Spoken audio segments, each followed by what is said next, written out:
Bundan naqd 25 yil ilgari men dunyoga kelishimdan avval Sarosiyoning Qushtud, Shotirud, Xurvatan va bir qancha tog'larida katta janjallar, vatan uchun kurashlar bo'lib o'tgan. Bunda yurtning mard o'g'lonlari, jasur farzandlari o'z ona yurtlarini himoya qilish uchun jonlarini qurbon etishgan. Buni qarangki, mana shunday go'zal oshonlarga bugun biz yoshlar qadamimiz yetib, mana shu vatanning farzandi ekanligimizni, bu vatanni vatan bo'lmog'i oson bo'lmaganligini anglamoqdamiz. Hozir bizning oramizda shunday afsonalar borki, mana shu 25 yil ilgarigi urushlarda jonini xatarga qo'yib, intervyu olib, O'zbekiston xalqini vatanimizni tinchitishga, yupatishga, xalqimizga bizning qudratli ekanligimizni namoyish etishga sababchi bo'lgan insonlar bor. Bugun faxriy jurnalist Jo'raqul aka Tursunov bilan birgalikda mana shu voqeliklarni mana shu daralarda, maydonlarda eslaymiz. Assalomu alaykum ustoz. Va alaykum assalom. Yaxshimisizlar? Yaxshimisiz? Omonmisiz? Rahmat. Qiynalmayapsizmi? Sayohatlaringiz qanday bo'lmoqda? Juda maroqli bo'ldi. Hozir bitta narsani o'ylab turuvdim.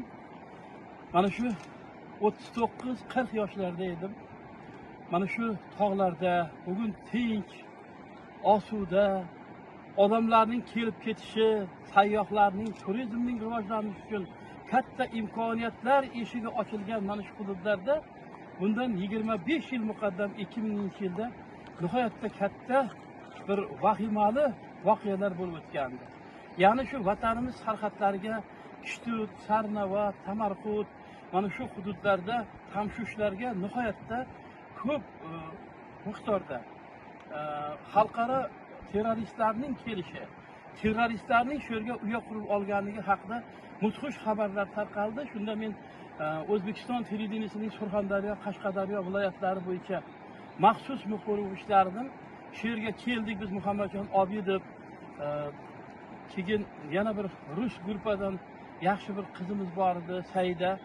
Birga kelib mana shu yerda Abdulla Jumahmedov operator bilan tog'larda, mana shu tog'larda nihoyatda katta bir janglarni, katta bir yo'qotishlarni guvohi bo'lganmiz. Bugun qarangki, yurtimiz osmoni tinch. Ana shu bir vaqtlar mana shu tog'larda o'q dorilarning, shu bombalarning shu gumburlagan ovozlari eshitib, mana shu yerlarning tinchligini buzgan bo'lsa, bugun mana shu sayroqi qushlarning turli-tuman mana shu chiroyli qushlarning sayrashlari, suvlarning sharqiroqgan ovozlari, mayin esayotgan shabodalarning mana shu barglariga o'qishtirib, cho'qishtirib o'zidan chiqarayotgan chiroyli bir ovozni go'yoki biz bu yerda tabiat simfoniyasini ijro etilayotganligini guvohi bo'lib turibmiz. Demak, har bir yurtga, har bir vatanga tinchlik yarashar ekan. Xalqimizni mana shunday emin erkin yashayotganligini ta'minlanayotganligi uchun biz avvalambor Allohga shukrona qilishimiz kerak. Prezidentimizga mana shu yurtimizda tinchlikni saqlab turganligi uchun, butun qo'shni mamlakatlar bilan inoq bo'layotganliklari uchun biz albatta minnatdor bo'lishimiz kerak. Mana mamlakatimiz mustaqilligining bayrami yaqin.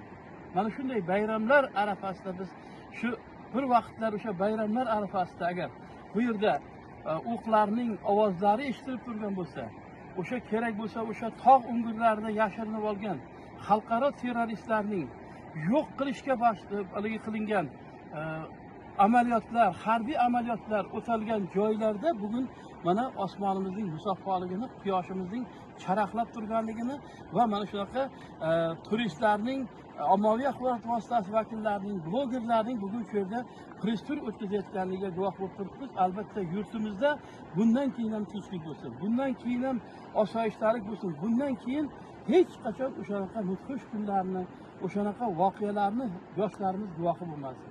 Rahmat ustoz, sizni aynan o'sha vaqtlarda Jo'raqul Tursunov degan nomingizni vertolyotdan turib bergan intervyularingiz orqali O'zbekiston xalqi tanigan, bugungi kunga tanib kelmoqda.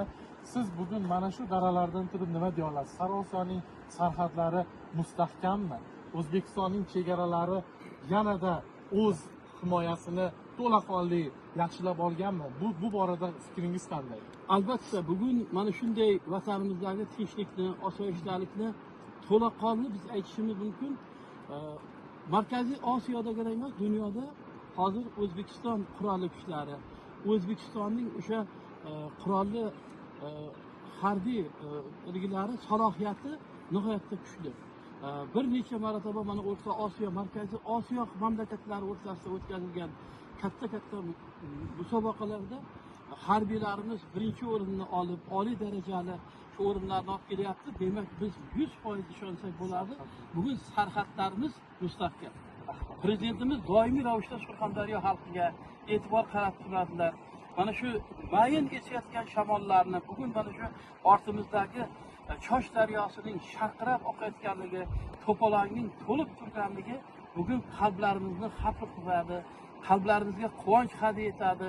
O'ylaymanki, bundan keyin ham vatanimizda tinchlik, osoyishtalik bo'ladi. Rahmat.